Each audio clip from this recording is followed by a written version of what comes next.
Strategic Management.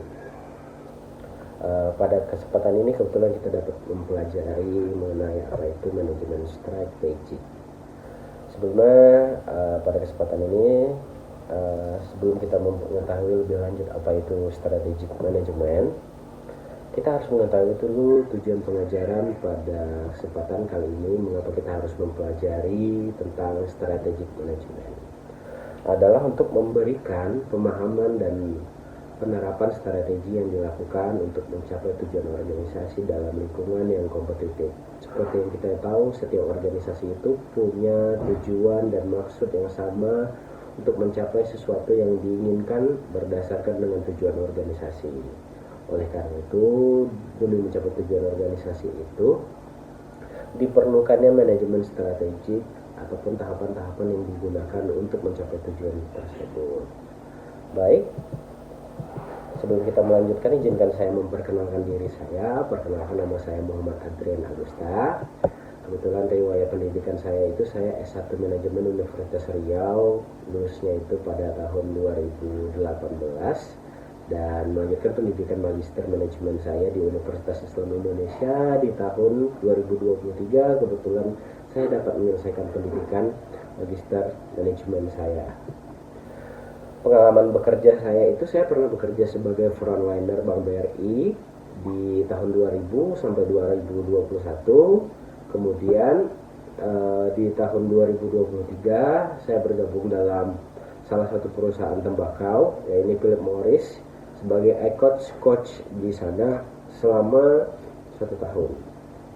Untuk proyek sendiri saya ada beberapa dari tahun 2022 sampai 2024 itu ada beberapa seperti head barista, konsultan bisnis dan pemasaran. Dan saat ini di 2024 kebetulan saya itu sedang aktif dalam tim akreditasi Institut Teknologi Bisnis Master Pekanbaru, dan kebetulan mengurusi pekerjaan akreditasi institusi dan akreditasi program studi manajemen.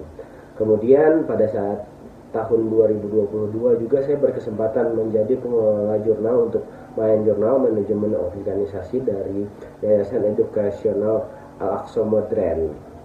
Baik, demikian menurut saya pengenalan singkat tentang diri saya. Kita lanjutkan dengan materi kita tadi mengenai manajemen strategik. Secara definisi, manajemen strategik adalah proses perencanaan, pengimplementasian, dan pengevaluasian strategi yang digunakan untuk mencapai tujuan organisasi. Menggunakan analisis situasi internal dan formulasi eksternal, serta formulasi strategi yang tepat. Dalam proses perencanaan, seperti yang kita tahu, demi mencapai tujuan organisasi, kita wajib untuk merencanakan sesuatu terlebih dahulu. Apa sih yang harus kita lakukan? Biasanya proses perencanaan ini melalui berbagai tahapan, dan tahapan yang paling penting itu yang perlu dilakukan oleh perusahaan dalam proses perencanaan adalah mengumpulkan data dan menetapkan tujuannya. Kemudian kita lanjut ke proses pengimplementasian. Pengimplementasian itu adalah proses di mana kita mulai menerapkan rencana-rencana ataupun rancangan-rancangan yang telah kita tetapkan sebelum kita melakukan proses pengimplementasian ini. Apakah nanti penerapannya itu bisa dikerjakan atau tidak, ataupun harus menyesuaikan lagi dengan rencana yang kita buat. Kemudian untuk selanjutnya adalah dan evaluasi strategi. Evaluasi strategi ini adalah proses di mana kita itu mengetahui bahwa seberapa jauh proses perencanaan kita itu berjalan dengan baik, ataupun proses pengimplementasian kita itu berjalan dengan baik. Kita melakukan evaluasi untuk menilai apakah sudah sesuai atau perlu dilakukannya perubahan. Kemudian kita belajar mengenai proses kita lanjut lagi mengenai proses manajemen strategik. Manajemen strategis itu pada dasarnya itu dibagi menjadi 4 model, mulai dari analisis lingkungan, formulasi strategi, implementasi strategi, dan evaluasi serta pengendalian. Analisis lingkungan. Mungkin teman-teman pernah dengar mengenai analisis lingkungan atau yang lebih sering dikenal dengan analisis SWOT. SWOT analisis. SWOT analisis adalah analisis lingkungan yang digunakan untuk mengetahui strength, weakness, opportunity, and threats, di mana kita perlu mengetahui seberapa besar kekuatan yang dimiliki oleh organisasi, kelemahan yang dimiliki oleh organisasi, peluang yang dimiliki oleh organisasi, serta ancaman yang dimiliki oleh organisasi. Berikut kita bisa lihat sedikit contoh mengenai SWOT analisis, di mana kita lihat sini ada 4 elemen dari mulai strength hingga ancaman. Strength atau kekuatan sendiri dapat kita lihat di situ ada contohnya. Yang pertama, apa yang kita lakukan dengan baik itu adalah sebuah kekuatan bagi sebuah organisasi. Kemudian apa yang unik tentang organisasi kita, apa kita perlu menjawab pertanyaan ini dengan baik agar kita bisa mengetahui seberapa kuat sih organisasi kita itu, ataupun seberapa kuat sih kekuatan yang kita miliki dalam organisasi ini. Contohnya seperti kita bahwasanya kita merasa sebuah organisasi kita ini kuat dalam layanan pelanggan. Layanan pelanggan yang ada pada perusahaan kita adalah kelas dunia dibandingkan dengan persaingan yang ada di level-level kompetitornya. Untuk meningkatkan dengan pesaing itu memiliki skor NPS-nya itu, contoh di sini kita bilang kalau misalnya dia memberikan pelayanan yang baik, yaitu dengan nilai perbedaan NPS-nya yaitu 90. Kemudian kita lanjutkan dengan weakness ataupun kelemahan. Di sini ada 2 poin juga yang kita contohkan. Pertama, apa yang bisa diperbaiki. Kemudian sumber daya apa yang bisa kita meningkatkan, sumber daya apa yang bisa meningkatkan kinerja kita. Contoh di sini adalah visibilitas e-commerce, di mana situs web kami rendah karena kurangnya anggaran pemasaran dengan transaksi yang terus menurun. Kita tahu bahwasanya di situ kita memiliki kelemahan nih untuk masalah ini. Kemudian kita lanjutkan lagi dengan peluang. Di sini kita lihat ada 2 lagi poin peluang yang perlu kita jawab pertanyaannya. Yang pertama adalah apakah ada celah dalam pasar yang kita layani. Nah, kalau misalnya kita tahu nih, kita dapat menjawab ada nggak celah dalam pasar yang kita layani saat ini, mungkin itu akan menjadi sebuah peluang bagi perusahaan kita. Kemudian, apakah tujuan kita tahun ini? Setiap organisasi otomatis dia itu sudah menetapkan tujuan dari semester ataupun tahun-tahun sebelum mereka melakukan kegiatan di tahun itu. Oleh karena itu, untuk mengetahui seberapa besar peluang kita harus mengetahui juga nih apakah tujuan yang ditetapkan oleh perusahaan tahun ini. Contoh di sini kita contohin marketing campaign ataupun kampanye pemasaran, di mana untuk meningkatkan visibilitas e-commerce kita, di mana tadi kita lihat bahwasanya kita e-commerce visibilitas kita rendah di kelemahan, perusahaan meningkatkan untuk melakukan iklan di YouTube, Facebook, dan Instagram. Nah, dari opportunity atau peluang ini kita sudah dapat nih menjawab pertanyaan seberapa lemah sih kita di bidang e-commerce visibility. Nah, kemudian kita lanjut ke tahapan ancaman atau threats, di mana di sini ada 2 poin yang perlu kita jawab juga sebagai contoh. Pertama, apakah ada perubahan industri? Kemudian, tren pasar yang baru yang akan datang. Apa sih tren pasar baru yang akan datang di masa depan? Dalam hal ini kita contohkan saja pesaing baru. Bagaimana dengan adanya persaingan e-commerce yang merilis produk baru setiap bulannya, bisa menjadi itu ada sebuah ancaman melihat turunnya jumlah konsumen yang terjadi di perusahaan. Berikut demikian untuk analisis SWOT. Analisis SWOT ini biasanya digunakan untuk mengetahui sih seberapa kuat, seberapa lemah, seberapa besar peluang kita, dan seberapa besar ancaman yang dimiliki oleh perusahaan. Sebelumnya ada cerita menarik mengenai manajemen strategik ini, mengenai analisis SWOT. Di beberapa kesempatan saya pernah berdiskusi juga dengan beberapa uh, orang yang bekerja di bidang usaha saat ini, mungkin banyak mereka yang dari background pendidikan ekonomi itu sudah menggunakan analisis SWOT sebagai alat untuk mengetahui apakah usaha mereka ini memiliki peluang ataupun bakalan sukses apa enggak. Tapi di zaman-zamannya 2018 dan 2019, orang awam sekelas UMKM pun masih belum tuh gunain analisis SWOT. Oleh karena itu, menurut saya sendiri, karena mungkin sekarang ini banyak kita itu mudah terpapar dengan penggunaan teknologi dan mudah terpapar akan keterbaruan informasi, banyak UMKM yang sudah menerapkan analisis SWOT ini untuk merencanakan untuk menetapkan sebuah sistem yang strategis, yang terstrategi seperti permainan catur tadi, dalam menerapkan usaha. Sekelas UMKM saja dia menerapkan analisis SWOT ini untuk usaha mereka. Kita bayangkan tuh kalau misalnya semua masyarakat Indonesia paham tentang manajemen strategis, UMKM Indonesia itu bisa jadi kita itu berpotensi menjadi Indonesia Emas di 2045.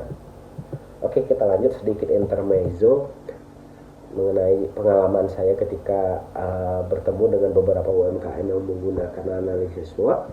Di sini implementasi strategi adalah proses di mana beberapa strategi dan kebijakan diubah menjadi tindakan melalui pengembangan program, anggaran, dan produser.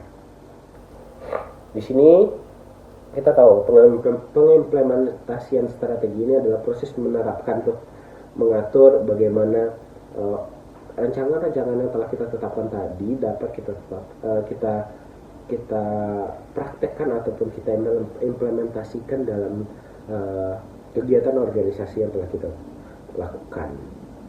Nah, strategi yang dipilih tadi juga itu memiliki kualitas tersendiri. Dalam kualitas strategi itu kita kategorikan dua, ada yang tinggi, ada yang rendah.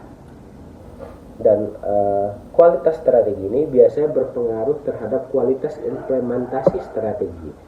Kita contohkan saja sini, kita kategorikan dia dengan kualitas strategi yang tinggi, cuman implementasi strategi yang rendah adalah dreamer. Strateginya sudah bagus, implementasi strateginya saja yang tidak bagus. Itu kita kategorikan pada dreamer.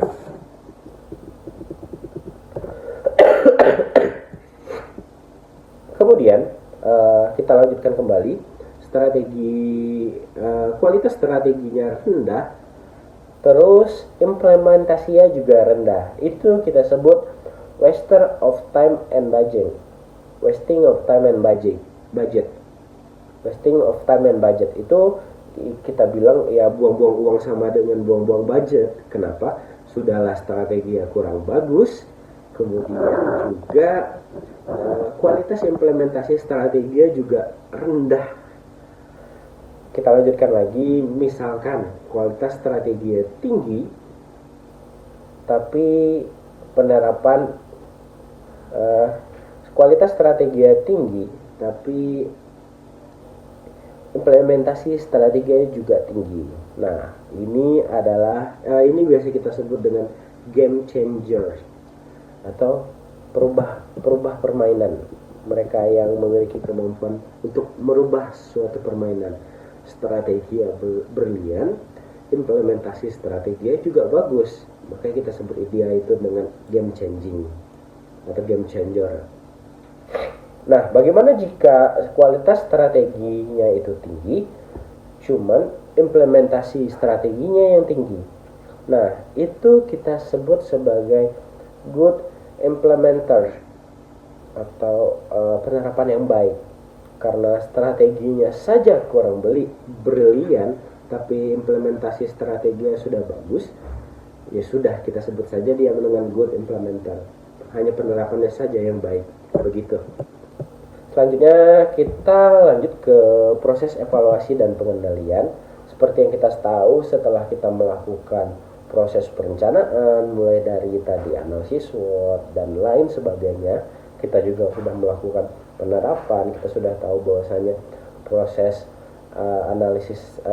proses perencanaan strategi baik, tapi ketika penerapannya tidak baik kita sebut apa, itu sih kita sudah tahu. Tahap selanjutnya untuk mengetahui apakah ini sudah bagus atau tidak adalah melakukan evaluasi untuk mengetahui sudah benar, sudah pas, sudah sesuai atau tidak, atau buruk atau belum sesuai. Itu adalah proses yang dilakukan untuk melakukan evaluasi, di mana kita memantau dan mengevaluasi hasil dari strategi yang kita tetapkan dan melakukan penyesuaian bila diperlukan.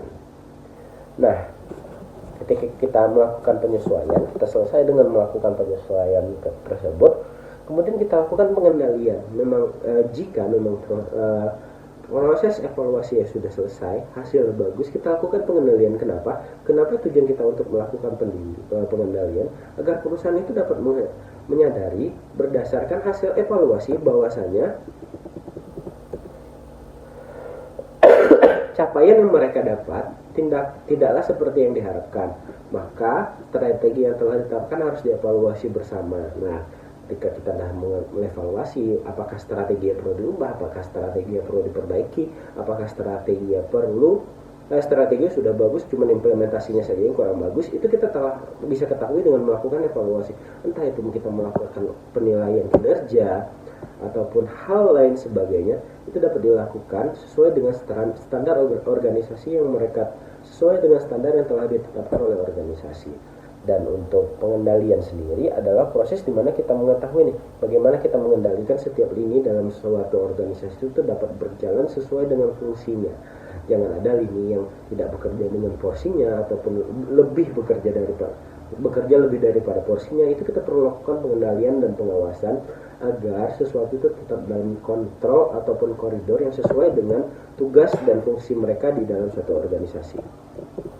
Di sini kita dapat lihat nih alur proses pengendalian strategi. Nah, di sini mulai dari pengendalian dimulai, itu melanjutkan lagi ke proses pekerjaan dilakukan, mengukur kinerja, memulai pekerjaan baru, kemudian lanjut lagi ke membandingkan pengukuran kinerja dengan standar.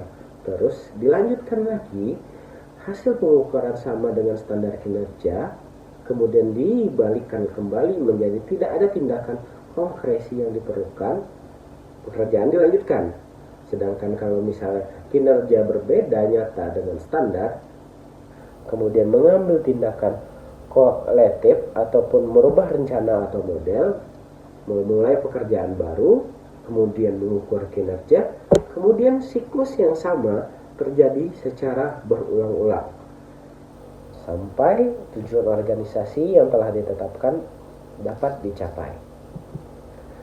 Oke, untuk beberapa referensi yang kita bisa baca untuk dalam mempelajari strategi manajemen ini, kita dapat membaca buku yang Porter's, judulnya itu Competitive Advantage, dan bukunya Asnov itu judulnya Corporate Strategy. Seperti kita lampirkan dalam sini, teman-teman bisa belajar dan mengetahui bagaimana sih lebih lengkapnya tentang manajemen strategi. Oke, saya rasa karena kita sudah lewat dari waktunya untuk materi manajemen strategi, saya cukupkan sampai di sini. Kemudian bagaimana menurut saya itu dosen yang baik?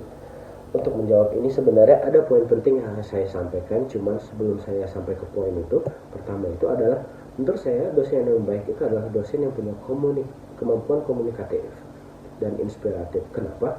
Ketika kita berbicara tentang dosen yang baik itu bagaimana dia memiliki kemampuan untuk menyampaikan, mendeliver, memberitahu bahwasanya apa sih yang mereka perlukan atau apa sih yang mahasiswa perlukan.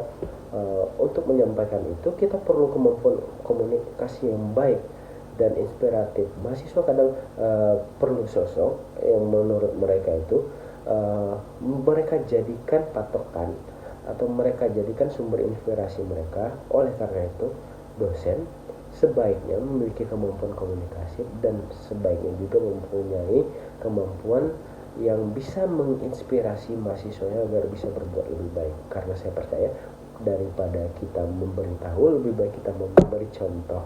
Oleh karena itu dengan kita memberi contoh kita bisa jadi kita menjadi sumber inspirasi bagi mahasiswa kita.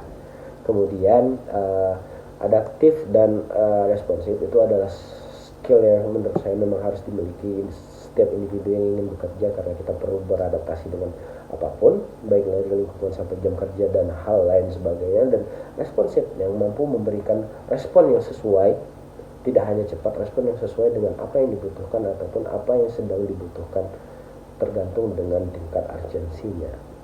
Kemudian dosen yang baik itu menurut saya yang menggunakan metode pembelajaran yang aktif. Seperti pada kesempatan ini, karena kebetulan itu tugasnya itu disuruhnya membuat video, jadi saya harus duduk dan stay di sini. Dan kebetulan tadi sempat beberapa kali terdistract karena kebetulan mic-nya saya ini gampang kekunci.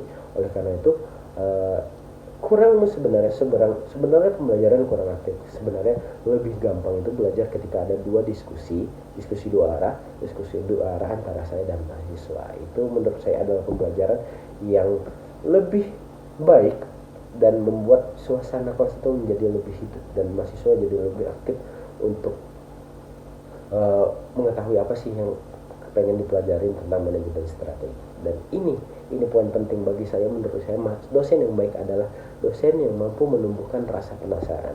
Dosen yang dapat menumbuhkan rasa penasaran itu adalah dosen yang membuat setiap kali pertemuan mahasiswa udah numpukin pertanyaan untuk apa sih yang mau ditanya nih, apa sih yang menarik, apa sih kenapa ini harus begini, kenapa ini harus begitu. Nah, ketika mahasiswa sudah mampu untuk menumbuhkan rasa penasaran, dosen tinggal mengarahkannya di bagaimana cara buat structure, fungsi pemikiran, entah itu dia mempelajari tentang epistemologi ilmu dan lain sebagainya, itu bisa diterapkan. Nah, ketika dosen dapat membuat mahasiswa itu memiliki rasa penasaran seperti seorang anak kecil yang pengen tahu sama semua hal, menurut saya itu adalah keberhasilan mengajar yang dimiliki oleh seorang dosen ketika dia berhasil memberitahu ataupun membuat mahasiswanya itu penasaran setiap kali pembelajaran, setiap kali bertemu dengan dosen tersebut. Sekian, terima kasih.